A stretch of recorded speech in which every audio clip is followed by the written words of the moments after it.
G'day legends, Rizzy here and welcome to my brand new YouTube channel where I'm going to be doing a lot of art content since it's the #1 thing on this planet that I enjoy. And yeah, today we're going to be starting with an artist analysis of my favorite artist, or one of my favorite artists, Kim Jung Gi. Kim Jung Gi is an artist based in South Korea. He was born in 1975 and I couldn't find an actual date, just a year, so that's all I have.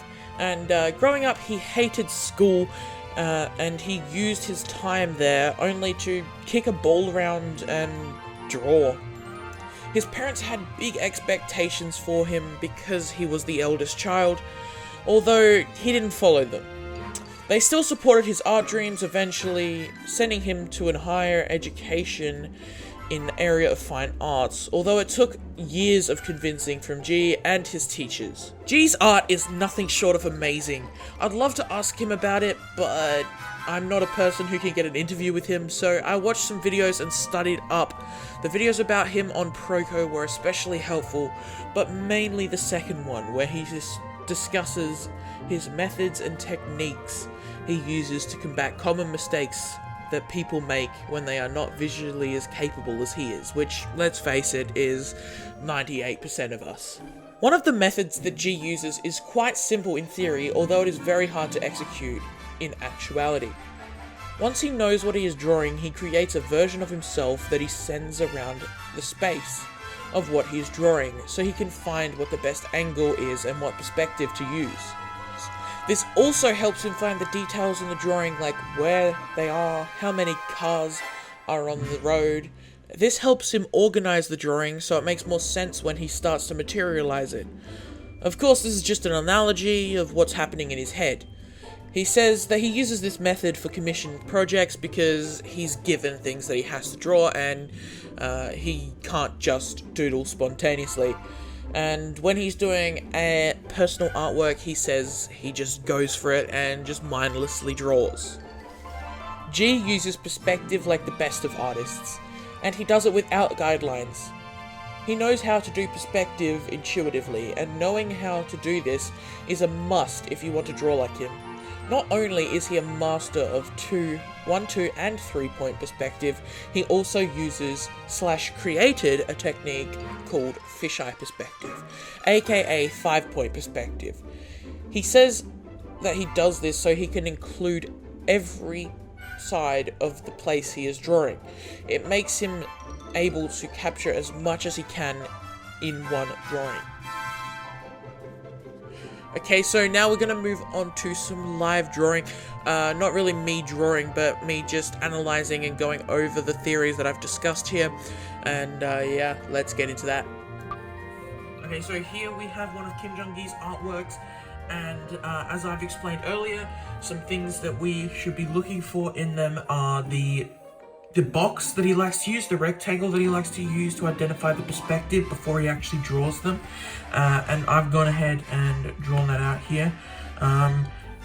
So basically it's, oops, sorry about that. And then, so basically he's showing the, so basically I'm showing the box that he used to draw the inside here, and if we were to go one step further, we can show the draw through lines here, and then let's hide those and let's show some basic shapes we could have used to break this bad boy down. Alright, so let's create a new layer.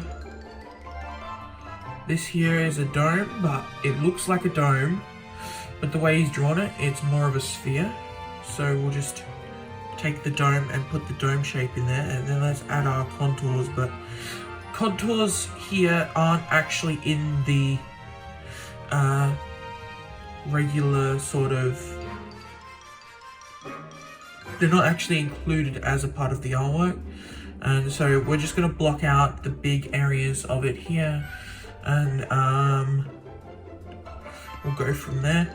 As you can see, there is quite a bit of harsh perspective on this one. It's hard to tell because he's drawn all these women all over him, but you can see the perspective, and you can also see that the arms and the legs, since they can move on the body, the perspective would be kind of like this, right? On my arm down here, like this, and then I can move my legs outside of that perspective and my arms. So you can do that on any artwork. You don't have to have a set perspective for those sorts of things, because the perspective can change depending on where it's aiming and where it's headed and what's going on with it. So yeah, basically we're going to come in here, and this is the basic shapes of the artwork. If we just hide it here, you can see, you get the general gist of it. Here we have the dome, and then his chest is this big square, because if you go back to here, you can see he's drawn this huge chest. I think it's more coming in like this, but this is still accurate. Yeah, so just breaking it down into shapes, you can see the shape language that G likes to use. And yeah, let's get into the next artwork.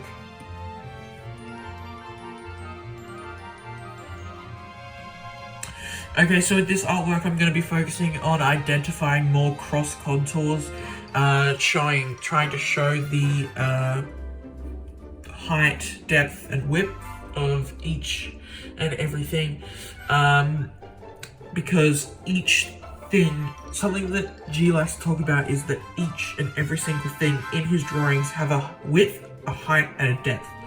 So you can identify them most of the time using cubes. With the cylinders, it's quite a bit harder, because the cylinders don't actually have they don't show the depth as much. So you'd have to break it down, but yeah. Okay, so here we have some cross contours. This is quite flat here, as you can see. Make that bigger. This is quite flat.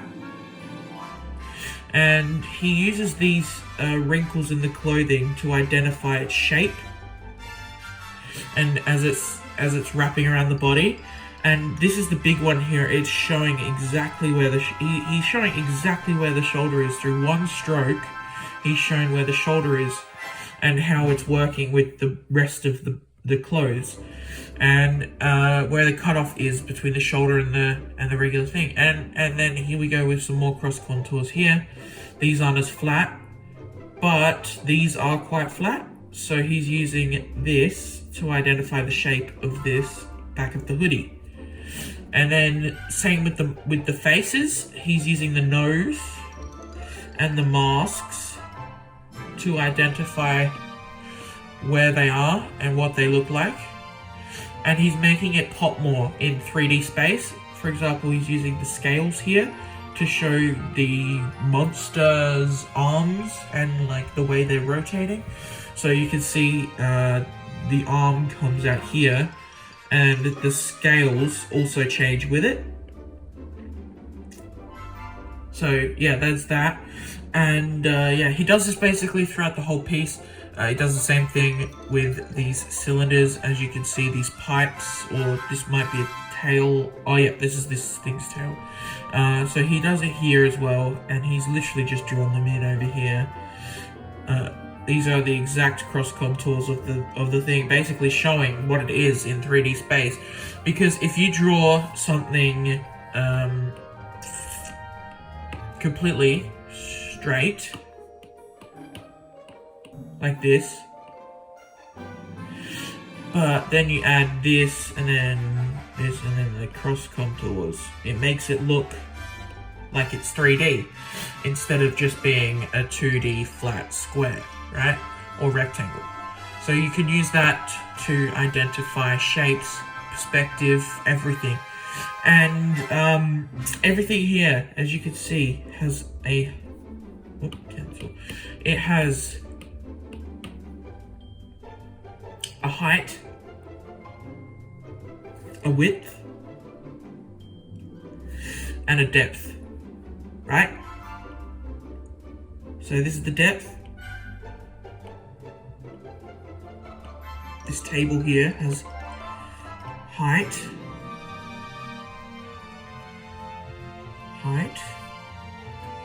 width, and depth.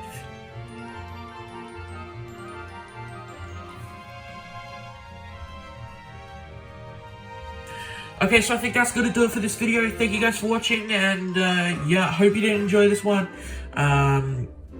More to come. Next one will probably be Eiichiro Oda, the creator of One Piece, and instead of looking at more how he draws, we're gonna look at facial expressions and things like that. So yeah, thank you guys for watching, and I'll catch you in the next one. Peace.